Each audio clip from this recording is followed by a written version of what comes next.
अच्छे लोगों का तुम्हारी जिंदगी में आना तुम्हारी किस्मत होती है और उन्हें संभाल कर रखना तुम्हारा हुनर।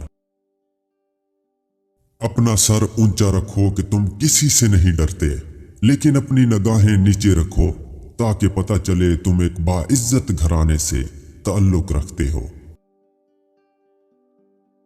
मुश्किल वक्त आ जाए तो किसी का एहसान मत लेना, क्योंकि मुश्किल वक्त 4 दिन का और एहसान जिंदगी भर का होता है। कभी तुम दूसरों के लिए दिल से दुआ मांग कर देखो, तुम्हें अपने लिए दुआ मांगने की जरूरत नहीं पड़ेगी। जिसे तकदीर पर यकीन होता है वो अपने ऊपर नाजिल होने वाली मुसीबतों से नहीं घबराता। अपने दिन का आगाज सदका देने से शुरू करो, उस दिन तुम्हारी कोई दुआ रद्द नहीं की जाएगी और अच्छी बात बताना भी सदका है।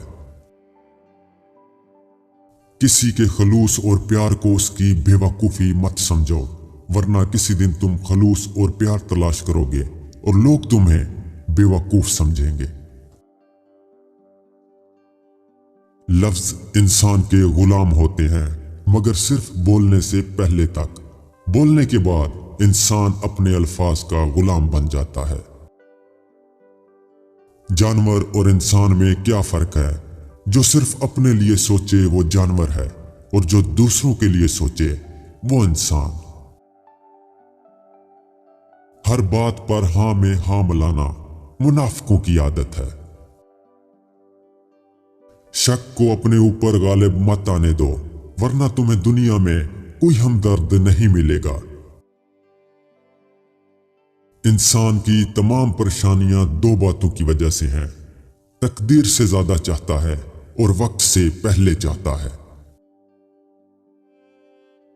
मोहब्बत की पहली शर्त इज्जत है, और जो इज्जत नहीं दे सकता वो सच्चा प्यार भी नहीं दे सकता। अदब यह है कि जब तुम अपने घर से बाहर निकलो तो जिससे भी मुलाकात करो उसको अपने से बेहतर जानो। हमेशा इखलाक से बात करो, क्योंकि इंसान पर सबसे ज्यादा मुसीबतें उसकी अपनी जुबान की वजह से आती हैं। किसी को चाहना हो तो दिल से चाहो, जुबान से नहीं, और किसी पर गुस्सा करो तो सिर्फ जुबान से, दिल से नहीं। वो इंसान हमेशा गम में मुब्तला रहता है जो अपनी जरूरतें बढ़ा लेता है। इंसान जिंदगी में मायूस हो तो कामयाबी भी नाकामी नजर आती है। हजरत अली रजी अल्लाह ताला अन्हो से पूछा गया कि इंसान बुरा कब बनता है? फरमाया, जब वो अपने आप को दूसरों से अच्छा समझने